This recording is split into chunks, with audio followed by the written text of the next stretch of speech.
Twisted Humans. Do you find yourself wanting to know more about the latest murder, conspiracy, cult, or haunting? Then this is the podcast for you. I'm Alicia. And I'm Sierra, and this is Twisted and Uncorked. So when I went to high school, our mascot was Gators.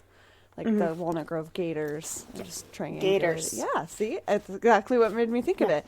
But our stupid, like every high school has a gator, chomp, chomp, chomp. And that's exactly what you just did. Yeah, that's what they do in Sierra class, this like is an alligator college. Alligator But- mouse? What did I just say? No idea. The Florida Gators is a college, but yeah. Do they also I live go in chomp, Alabama. chomp, chomp? Oh, yeah. I live in Alabama, and it's real close to Florida. There's a lot of Florida fans here. College football in Alabama is like, nobody knows what the NFL is here. They only watch college football. There's no fucking professional team in Alabama. It's 100% all about college. When I wear this to the fucking grocery store, people just, like, chomp at my face, and I'm like... Oh my god! Hi! Yeah! Go Gators! Like, So, fuck! what have we learned from this situation? That we don't wear this I don't wear this anymore? to the grocery store. Because that's like... I wear this in my house that's now. egregious. Like, who It's thinks crazy. that it's okay to come up and, like, chomp, chomp, chomp at your face? Yeah! Yeah! It's insane. That's startling. I don't blame you. I don't like that at all. Well, we learned something about both of our gators today. But either way, we don't like it. And this is episode 105 of Twisted and Uncorked. If you skipped the ads at the beginning, you might not know that. So today, for episode 105, I'm doing a murderless story. It's a survival story of a man named Alex Skeel. And this one I felt was very important to cover because it is a story of domestic violence, but it's one of a man against a woman. And this happens less often, but it should be taken just as seriously. And we also, before we get into that story, we have a new patron to welcome because I'm a monster and we didn't do it the last couple episodes. So welcome, Becky. Thank you so much Becky. for shorting the show. We're short. You're not. Maybe. I don't know if you are. And if you feel so inclined and you want to be like Becky, you can unlock hundreds of bonus episodes on Patreon, tiers starting at just $1. So... we also have a buy a coffee account if you just want to do a one-off donation and have a little toast to you. So thank you, Becky. Impromptu ad break. Yeah, I know, Whoops. right? Sierra, do you have a fun fact for me? I do have a fun fact, but I have a little accidental psychic revelation before my fun fact, and this is what that is. I rearranged my closet today. Did you? You can't see it, and it's bugging the shit out of me. Your closet, your pod library. Yeah, I think I'm going to move my chair. I don't know what I'm going to do yet. I'm still trying to figure it out. I kind of want to move my chair to in the middle of the two library sides. Ooh, okay. So that when I'm recording, you can see my books and everything. And it's not just this wall. Anyway, so I was moving stuff around, right? And while I was moving stuff around, pleasing.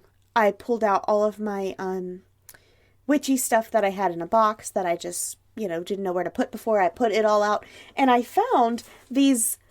I got Jesse for Christmas of 2021 a 2022 fun fact calendar. I used to read from them. About that, yes. And I found this pile of like torn off old ones in that box. And the one that was on top was for March 23rd, 2022. Today is March 22, 2023. And I was like, whoa, I have to read this fun fact. That's incredible. It was right? meant to be. Weird. So what does it say? Okay, this fun fact says that kangaroos perform adoptions. Actually, that's the sweetest thing I've ever heard. It says, well... It's not that sweet when you get into it. Oh. It says, humans aren't the only species to perform adoptions. Kangaroos have been known to accidentally abandon their young, only to have them raised by other kangaroos. Sometimes, kangaroos even voluntarily swap babies. what? They're like, I don't like mine. Can I have yours? This is what mine brings. What the fuck? Yeah, what it's like the fuck? Animal Kingdom version of leaving your kid at a fire station. Like, what? But then, like, going to the store and picking up a new one. It's like, oh That's man, the I lost my weirdest kid. thing ever. Oh, look, here's a random Kangaroos one. are terrifying. No, can we They just talk are about so that for a minute? scary. Have you ever seen a kangaroo punch someone? I have not Why seen a do kangaroo they- punch someone, but Why do the they have zoos- biceps? Why? the zoos in America let you walk through the kangaroo exhibit. Like, That you seems just walk with the kangaroos. unsafe. It's awesome. I know, but like, how many feels people like- how many events have happened where you've been kicked by a kangaroo? Not you None specifically. none that I've heard of, though. There's always zookeepers in there, I guess, to watch out for it. But it's really cool that they just, like, hop right up to you. That is cool, but they're also terrifying. I don't know It's why. like an adrenaline rush because, yeah, you could totally die. You know? know. But not like tiger die. No. Just like mold die, just like kicked. died of a aggressively. brain bleed or something. Yeah, from being kicked in the face.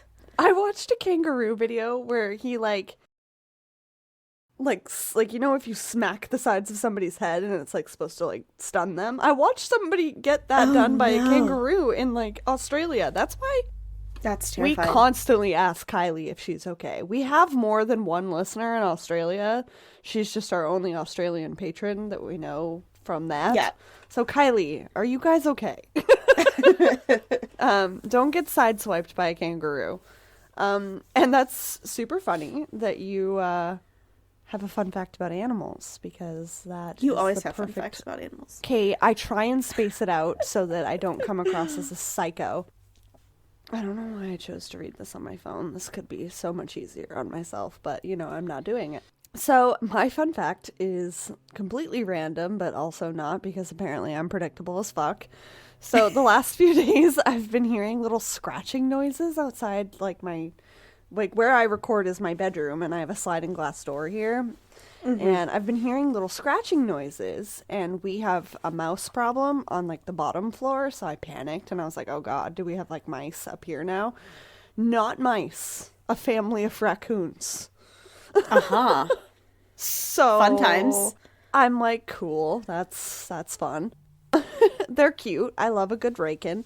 So I thought I would tell you guys what the meaning of raccoons is. So the English word raccoon is an adaptation of a native Powhatan word meaning animal that scratches with its hands. So fucking accurate. That's adorable. Raccoons have the cutest little hands ever. No, they have the scariest. They have They're so cute. They're so human-like. I know. That's I how don't they like get it. into things. They can also don't like it. live like pretty much anywhere. Like they are the most adaptable creature ever because they are scavengers like crows, but they like can climb apparently buildings. Yeah. And I was going to say lay their babies. I don't know how raccoons give birth, probably like humans, but Yeah, they're mammals. we all learned something new today. So yeah, I have a family of raccoons like 5 feet away from my back door. And I'm scared because mama raccoons are like mama bears and are not to be fucked with. So Thinking of raccoons as little scratchy hand animals is adorable. I know. But as soon as you remember they have 5 fingers, they're just like people that are furry. They're little furry people, and it's So that's creepy. why it's like, why are ape or like chimpanzee, like I understand biologically chimpanzees are the closest to humans, but I would argue that raccoons are the closest to Yeah. humans. They are so Yeah. smart. I'm just saying. They I think are. raccoons are probably my spirit animal. They eat trash. So Yeah, do we. So do we. I had Taco Bell for dinner. They're trash humans, just like we are. Yeah. That's exactly what a raccoon is. Fuck trash pandas. They're trash humans, let's face it. We are raccoons. Yeah, I mean, look at my basically. eyes. No makeup I know, on. You dark can tell. circles. I know. Exactly. I'm wearing makeup and you can see the dark circles. I don't know what that says about my makeup that I buy. But yeah, I love raccoons and I wish to own one day. And I imagine that raccoons could maybe hold a wine glass with their Yeah. tiny little hands. Definitely they could. I'm sure I've seen it before. That's terrifying. Don't give alcohol to animals, people, okay? Do we need to have a Love is Blind season 1 recap? I mean, where like, Jessica fed her dog wine, okay? I mean, like, don't like force them to have it, but if it their happens body, by their choice. accident, Okay. yeah. Today we are drinking Sutter Home Moscato, and I'm really excited to try this one. It's sweet and juicy with ripe strawberries and honeydew and melon flavors. It offers a lovely bouquet of rose, lychee fruit, and peaches, and invites a warm, inviting aroma. That's not English, Alicia. I'm not going to be able to do this on my phone. And has an inviting aroma that reminds us of the farmer's market. So definitely setting a scene with this description, and I'm here for it. As we were talking about before we started recording, warmer weather is right around the corner, so.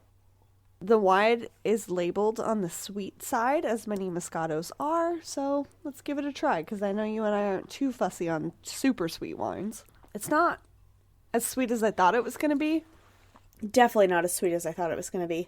I don't know if it's because I'm eating potatoes with hot sauce for dinner. Guys, it's not chips. It's actually potatoes this time. I don't know. I can't decide. I feel like it has like a copper taste to it. Mm-hmm. Do you taste that? Something tastes off. Like, I can't figure out like what it is. Metally. Mm-hmm. Well, it's not bad. It's not bad. It's just weird. It's like on my tongue. Yeah. I don't know what it is. I thought it was the hot sauce. Apparently not. Well, I had tacos and it had hot sauce on it, so jealous. Maybe. I'm so hungry. Yeah, I mean, you could definitely get super drunk off of this because it does not. There's no bite at all. It just tastes like whatever we just described a second ago. It tastes like white grape juice if it was in a tin can. Oh, that's a perfect description. White grape juice out of a tin can. There you go. What would you rate this one?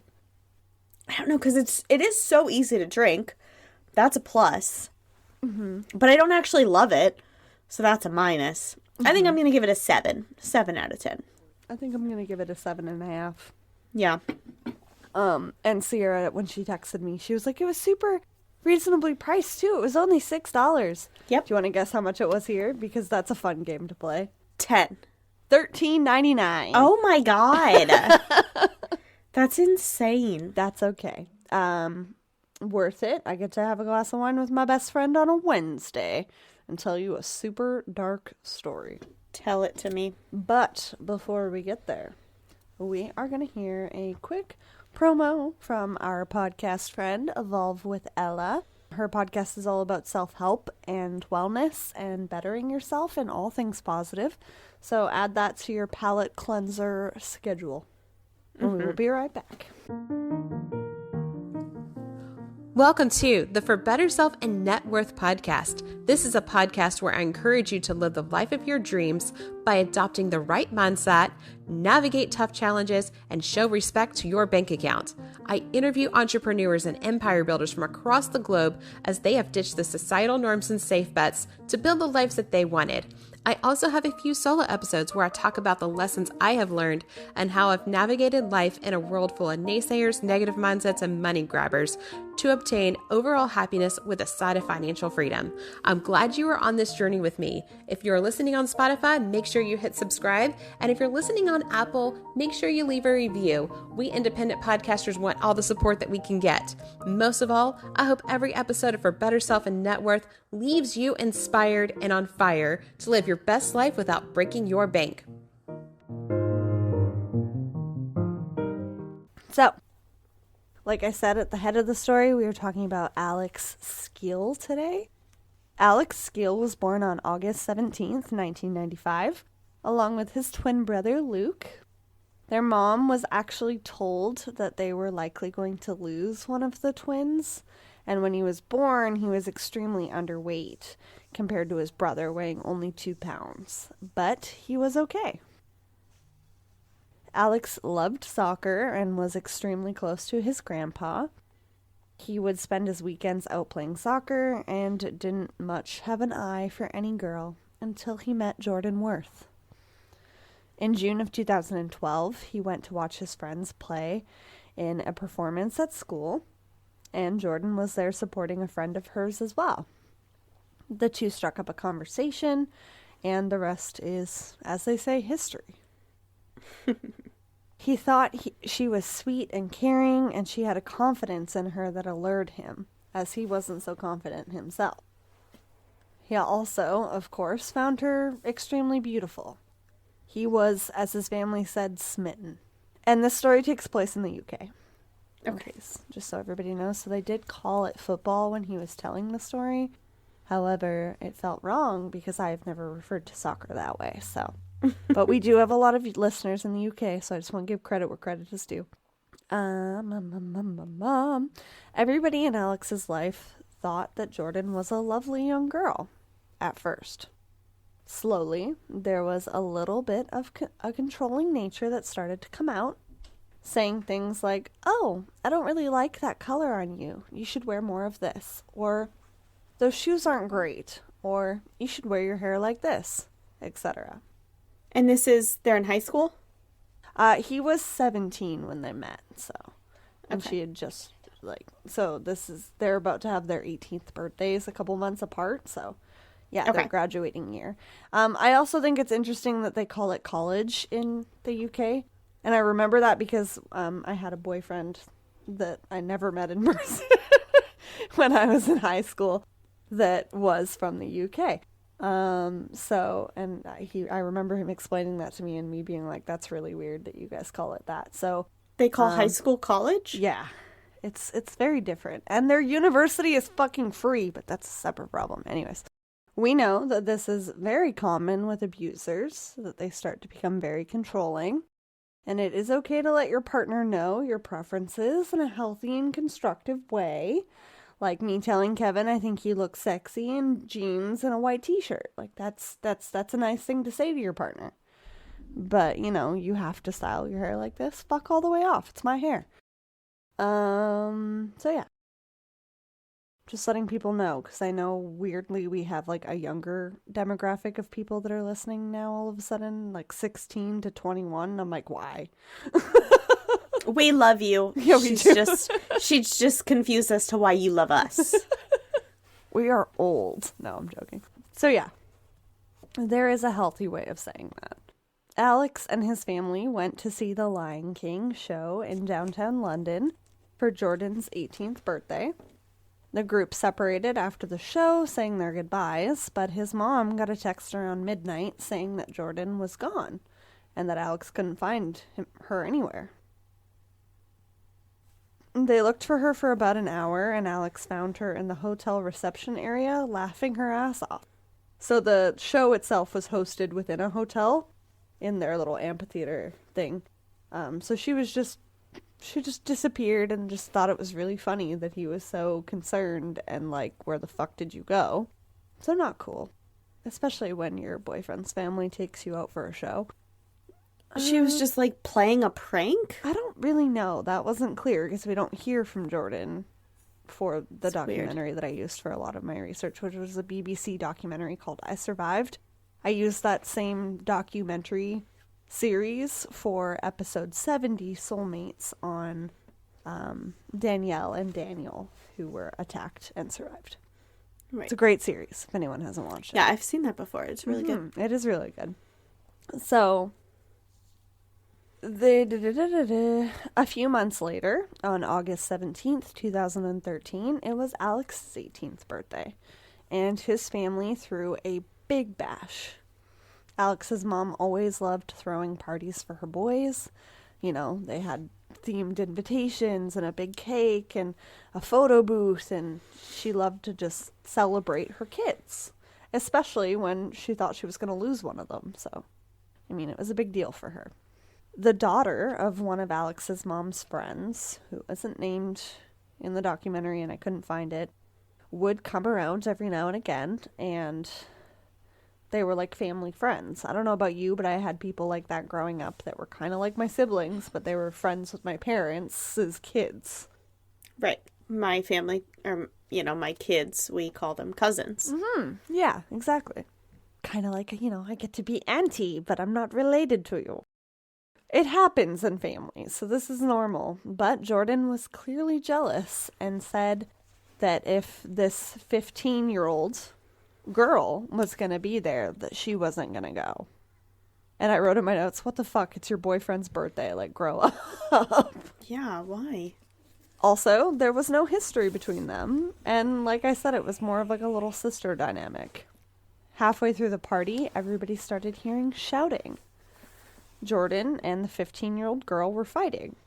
Jordan was screaming all sorts of horrible things at her, and everyone was staring.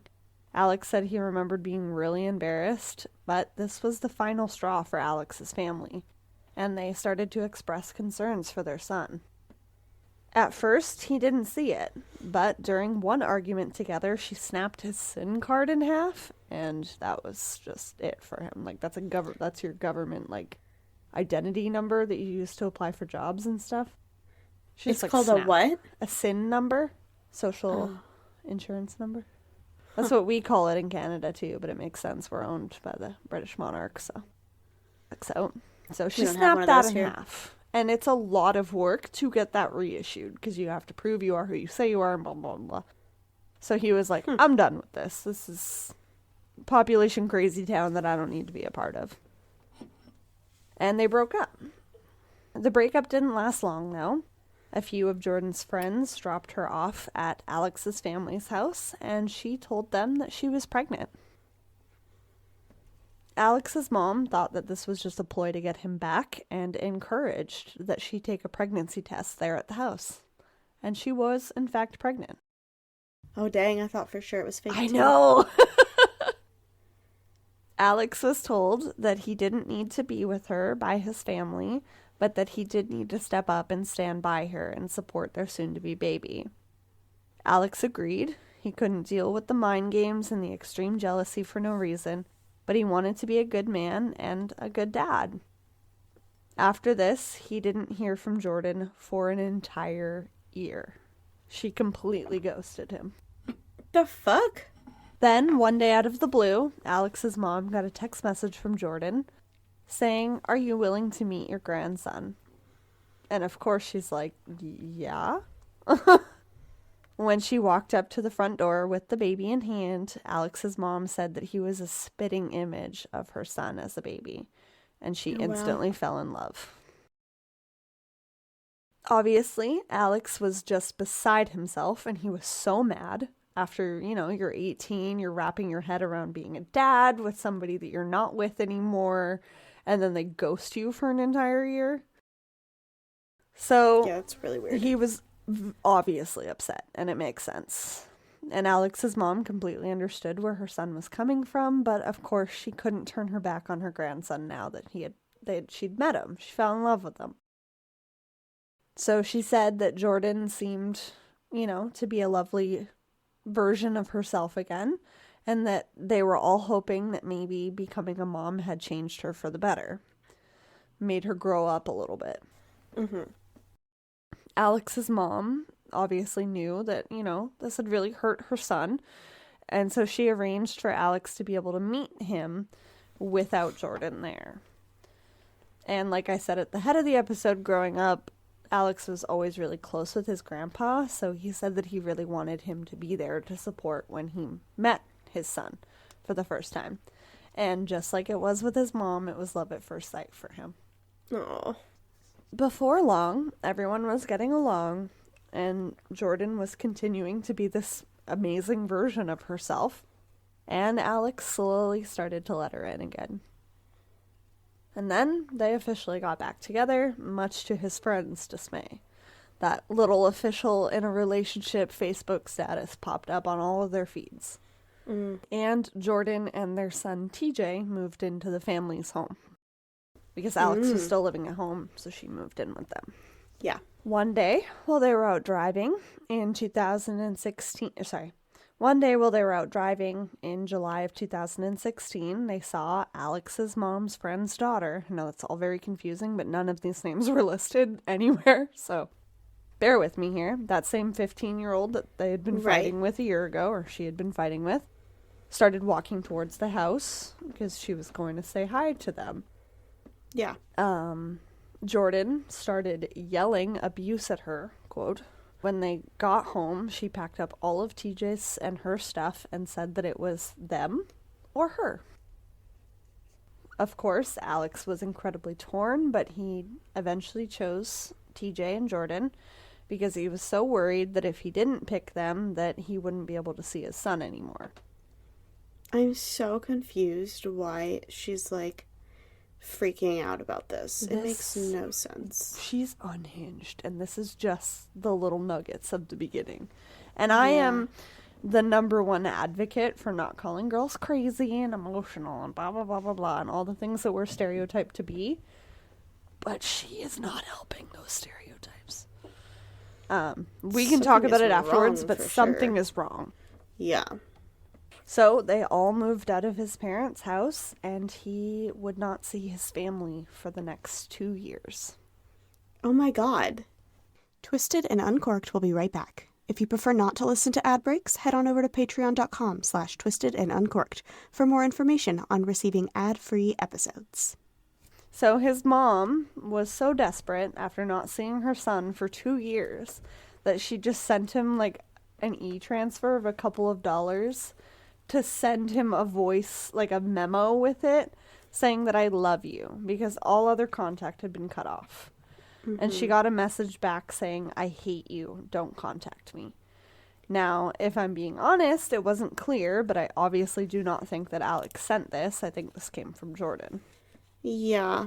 One day, when Alex got home, Jordan told him that his granddad had died, and he was absolutely distraught because he didn't get to say goodbye. He hadn't been in his family's life this whole time. And she asked him why he was so upset in kind of a nasty way. And he was like, because the biggest person in my life just died. And she's like, oh, he's not dead. What? This is another fucking prank? Like, what the fuck is wrong with her? It's emotional manipulation. It was very clear that she didn't want him to have anyone else in his life but her. And his grandfather was kind of that last family tie that he still kind of couldn't let go of. In addition to being controlling, isolation is another classic red flag when it comes to abusers. And that is exactly what Jordan was doing. For the first few months of the two being out on their own, they were living the perfect family life. TJ was growing up fast, and they decided to try for another child, hoping that he would have a younger sibling. Basically, in no time, she was pregnant again. And after this, the downward spiral began again. Kids do not make relationships better. No. But, you also, as soon as people that are being abused start to pull away, the abuser turns on the charm again, which makes you want to stay. It's a vicious cycle, guys. Alex really liked his job at the time and was the only one working while Jordan was going to university full-time. And she told him that she didn't want him to be that far away from him because he had to ride the train to work every day, so it was about a 45-minute commute. And she told him he had to quit and find another job. But while he was finding another job and she was going to university, she told him that he had to come with her because she didn't trust that he wouldn't go back and see his parents while she was gone at school. So he went to school with her every day. Why is he not allowed to see his fucking parents? Like, they didn't do anything. No, but that's the biggest part of his life other than her, right? So she's done damage by being like your family or your kid. Like, that's an impossible choice. None of his friends were able to get in contact with him as well. And they finally found a Facebook page named Alex Thomas Skeel, but spelling his first name with an I instead of an E. When friends would ask, they would get messages with weird excuses, like part of his fresh start was that he wanted to change his name, or any of the like. Finally, one of his best friends reached out saying that he missed him so much and asked if they could get together, and got a nasty message back saying that they were never friends to begin with and to leave him the fuck alone. And his friend, being the brilliant friend that he was, responded, "Okay, Jordan." Wow. And then it instantly got blocked. His grandfather messaged him saying happy birthday and got a message back saying not to contact him anymore. And now her name was not listed in the documentary, like I mentioned earlier, but I presume it was the same 15-year-old friend that Jordan had had it out with, of Alex and his family. And she got a message saying, "Are you still fat?" What the fuck? That's literally what I wrote in my notes. Alex's Aunt Sue was heartbroken watching her family go through this and was obviously very worried about her nephew. So she saw on this Facebook account that they had moved to Stewartsby. I gotta double check because I think I wrote it incorrectly and then it auto-corrected it incorrectly and I don't want to get yelled at. It's Stewartsby in the UK. Okay.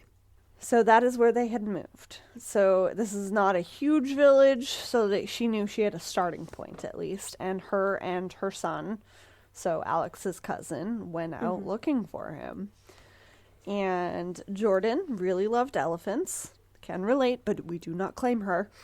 And she saw an elephant figurine in the window and thought that this had to be the place. So she walked up, knocked on the door, and all of the lights went out in the apartment. And she saw Alex walk to the fridge and then walk away. And she felt helpless, thinking, I guess he really does hate us. So she left. And, like, they have no reason to be hated by him. Like, they've been nothing but supportive this whole time. Other than expressing concerns, they're like, have a baby, be a good dad, like, we'll be here. Like, Yeah, that's so weird. Jordan, Alex, and TJ went to a Winter Wonderland event in London one evening in the winter, but Jordan kept accusing Alex of liking other girls. And she said that the only way that she would go is if he drank a drink that he mixed for her, or that she had mixed for him, and it was filled with sleeping pills. So he was basically comatose the entire time. It was so he could be more compliant to her. On one occasion while they were driving, he looked over at a park and suggested that maybe they could take TJ there one day. And she hit him in the side of the face with a hairbrush. The brush handle broke and it cracked one of his teeth. And because she controlled everything in this relationship, including his money, he didn't have any money.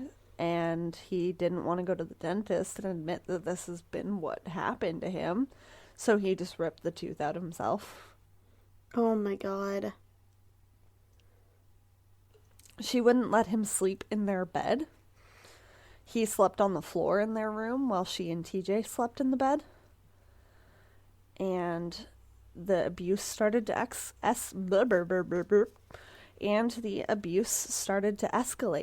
She would cut at his legs with a knife in the middle of the night while he slept. What the fuck? And I'm going to show you pictures of his legs in a second here. Oh, I can see it. He just had knife slashes all over his legs. Jeez. And his arms looked the same. And she would do this to him while he was sleeping. She also controlled all of his eating habits.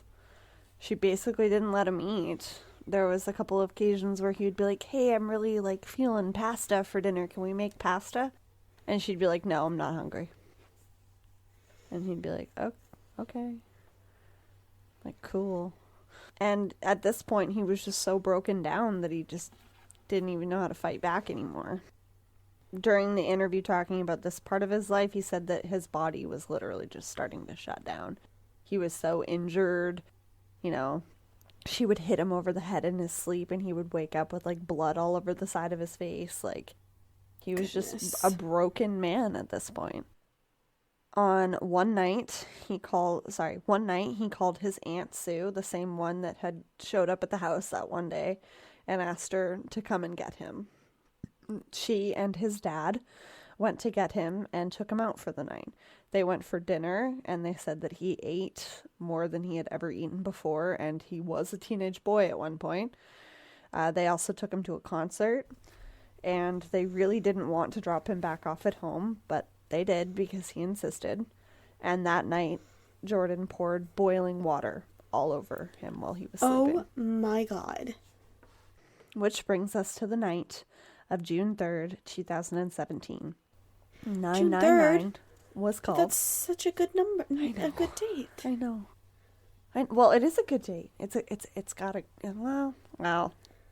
June 3rd was the day that Luke and Lorelai were going to get married. June 3rd. It is a good date. Not this date, though. No. 999 was called, which is the UK equivalent of 911, if nobody is aware of that, reporting a domestic dispute between a man and a woman by one of their neighbors. All they kept hearing was, "Please stop hurting me," over and over and over again. When police arrived, Jordan answered the door. She didn't look disheveled or anything. She was very calm, but did say that Alex had hurt himself. They let the police in, and they found Alex sitting on the floor, clutching his arm. He was taken to the hospital. His arm was burned so badly that they had to peel off like 2 layers of skin, and all that was left was like that pink, like raw flesh underneath. We've all watched Grey's Anatomy. We've seen it. Yeah. Obviously, the investigators were quite concerned, and police asked if it was safe for him to be, taken back home, because they had taken him there, and he was like, yep, like I did it to myself. It was just an accident. Ugh. He was so scared that if he said anything, what she would do. A few days later, police were called again by the same neighbors, and the policeman that had responded to the first call, I didn't get his last name, but his first name was Ed, and he is the real MVP, responded to it as he saw that it was Alex's address. And he's like, I want to go respond to this. So they're like, cool. When they went inside, Alex said that there was no abuse happening, that they were just stressed, because at this point, they had given birth to their second baby, a baby girl. Aww. He was so malnourished and, dizzy, and police urged that they needed to take him back to the hospital. And this is, a few days after, 3rd-degree burns, too. Yeah.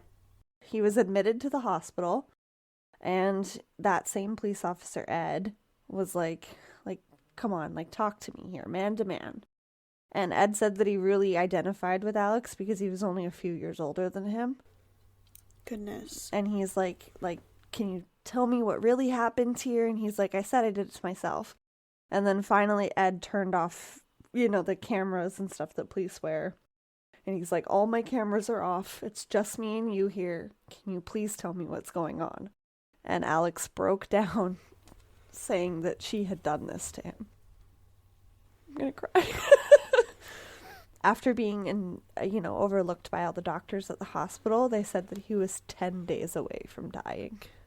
Oh, because his body was so beaten and bruised. He had head injuries. He was so malnourished. He loved Jordan so much, but he said that it took a lot of courage for him to admit that he was being abused by her. And we know that cycle is much more complicated than just leaving. Mm-hmm. He was asked during police interviews if he had ever defended himself, and he said no, because he didn't want to hurt her. Jordan was arrested that day on suspicion of abuse, and hours of investigation would ensue. And I'm going to play a video for you because she is a sociopath. She has, no tone, no nothing, just well, I don't know why you would say that. Well, yeah, I did hold a knife, but I was just trying to get him to come inside. And it's nonchalant for her. This is normal behavior. Jordan would plead guilty to 17 counts of abuse. She was not remorseful at all on the day of her sentencing for what she had done. And she was sentenced on April 13th, 2018, and given 2 7-year sentences for wounding with intent and grievous bodily harm to be served concurrently, plus an additional 6 months for controlling or coercive behavior. And she would be the first female in the UK to ever be convicted of these charges, according to BBC. Concurrently means at the same time, right? Yeah. So she only got 7 years and 6 months. No, she got 2 7-year sentences, so 14 years. Right. But isn't concurrently at the same time? Not one after the other? Oh, yeah, you're right. Oh, that makes me mad. Yeah. Not that 14 years is any better, but... Yeah. Sorry, so 7 years and 6 months. Custody of their 2 children was completely granted to Alex. And today, Alex and his 2 kids are very happy. His parents were able to meet their granddaughter for the first time. And today he is a soccer coach.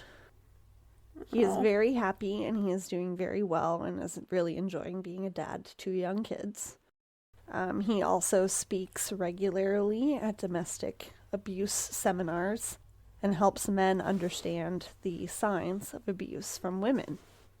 And like we said, this is so uncommon and it's not taken as seriously.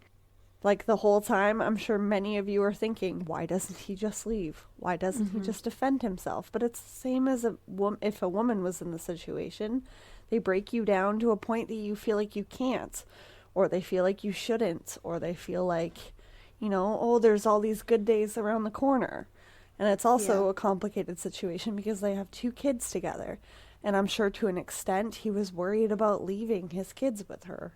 Yeah. So all of this is very gray, and we've never covered, or I've covered on a bonus episode, a murder of a woman to a man in a similar abusive cycle, but he actually did die.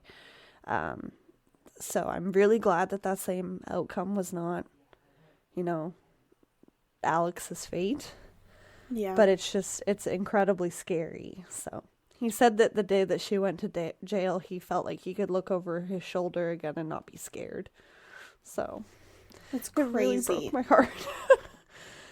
So that is the story of Alex Skeel, and I am going to play a little clip of her talking to the 911 investigators for you guys because it's fucking terrifying.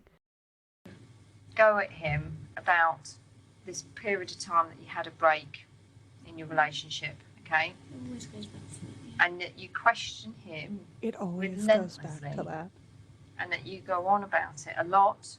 And that if he doesn't answer you, you then become violent towards him. He has almost been attacked or physically put through some sort of assault pretty much every day since about September. He states if you missed a night of hitting him, you would then make up for it the next night. I don't know why he would say that. Tell me about this hairbrush that you keep in the car. Well, whenever we've had an argument in the car, I'll grab just my hairbrush that is on the side and I'll just sort of hit him either wherever I can. Why is that a normal statement? Yeah. I'll just hit him wherever I can. I just keep it in the car. It's my hitting hairbrush. Like, are you fucking kidding me? She's like, is it true that you don't let him sleep in the bed? This is the most aggravating sentence ever. Sleep in the bed, so I slept on the floor. Yeah, that's very true. Me and TJ sleep in the bed. I could feel that my body was starting to shut down. But the next morning, I remember waking up in the morning to boiling water being poured on my back. That was after his parents took him out. Horrible. It hurt. It was so sore. And it was so bad, he screamed. Never in Leeds, never. Sorry, not in that city we lived in. He's told to make a story up to tell your parents that the shower in the hotel was faulty. Sorry, I don't know why. Oh, and I didn't mention this, but she bought this $5 lie detector test that, like, shocks you. What the fuck? And after this night out, and any time that it detected that he was lying because it's a toy, she would dump boiling water on him. I'm sorry. This is insane. What? Absolutely heartbreaking. This should never happen, ever. And I just want to take, again, the stigma away from, men can't be abused by women. There was, I forget the names now. He was actually murdered in the situation. And there's a video of her, like, hitting him over the head in the elevator. I don't know if you've seen this. She's blonde. She's a influencer, and he's, like, a large black man. Oh, yeah, I have. He's fucking dead. She was, like, come on. Yeah.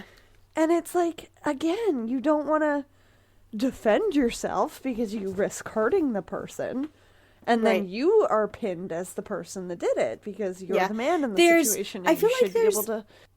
Yeah, I feel like there's an issue where not only is it degrading to women for men to say to other men, like, oh, she's just a girl, don't, like, no, women are strong too. We know how to, defend ourselves when we're not being manipulated. Hairbrushes as weapons. Right, so that's the problem. Not only is it degrading to women, it puts men, like, in a non-defense, where, I mean, as shitty as this sounds, everyone should have defenses all the time.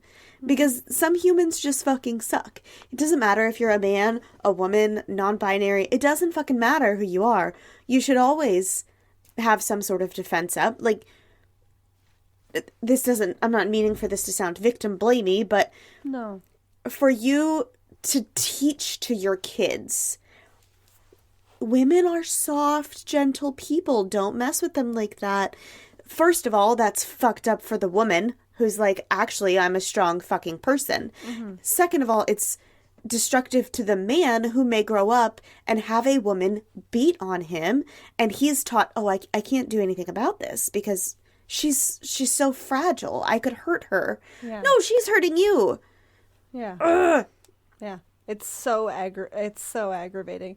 And like, there's a clip of his mom, talking about how she always raised her sons to, she has 3 sons, like always, respect women and always treat them with love and and she's like, maybe I instilled that too much into them where he felt like he couldn't defend himself. And yeah, I mean, it's not her fault at all. No. It's this woman's fault for being awful, but those things are, not defending yourself is a learned behavior as well. So you have to teach people to defend themselves from all people, no matter what. You're people. Some people are bad, some people are good. Be a good person, but know there are bad people. Yeah. Like, that's how life has to work. Mm-hmm. Doesn't matter what gender or sex or anything. How big You're or a small person. You are. Yeah. Some persons are bad. Mm-hmm. It broke my heart. It sucks. Like, he was talking about locking himself in the bathroom because he didn't know what else to do. It makes me so mad. I'm really glad that he is okay and that him and his kids are thriving now. I'm really nervous for when she gets out in 2025, but we'll talk about that when it comes. We will keep you guys posted. I already have it in my calendar for 2025 to keep an eye out. I know that, in the UK, they take their prison sentences very seriously. Like, this is the maximum they could give her, and they are going to keep her in there for that amount of time. But what scares me is that she's not remorseful at all. Yeah. Which is sociopathic behavior. And who knows, maybe she has her own cycle of abuse mental illness she's been through, or mental illness or something, but that does not... It's your responsibility to take care of that, and that does not give you the right to treat somebody like this. Like, stabbing at somebody in their sleep? Are you kidding me?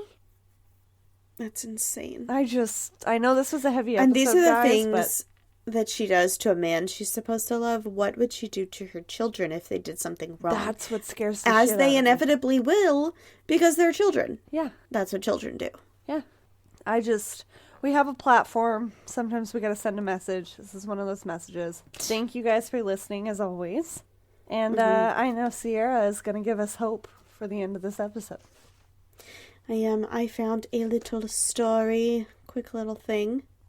And that is this little post that says, my neighbors are too low income to afford a Wi-Fi connection and too proud to use mine. So I renamed my Wi-Fi Free Council Wi-Fi, and I told them I had read about it and I knew what the password was. My neighbor is now halfway through an online college qualification course, and I am so proud of her. How wonderful is that? I'm not crying, you're crying. That's when you tell lies for the benefit of the other person. Because if not for that lie, that person would never be almost finished with a college qualification. That is an example of a good lie. Yes, they exist. They and do. That gives me hope. Oh, that gives me hope, too. Humans can be awful, like in the story we just heard, or humans can be fucking perfect. Amazing. It's a true story. But we love you guys so much. Thank you so much for listening. We will see you next Tuesday for Sierra's episode. And in the meantime, keep it twisted. Twisted and Uncorked is a proud member of Weirding Way Media. Hosted and produced by Sierra Zorn and Alicia Watson. If you like the show, don't forget to leave a 5-star rating and review wherever you are listening now. It really is the best way to spread the word. You can check out all things Twisted on our website, twistedanduncorked.com, and we will see you next Tuesday for a brand new episode.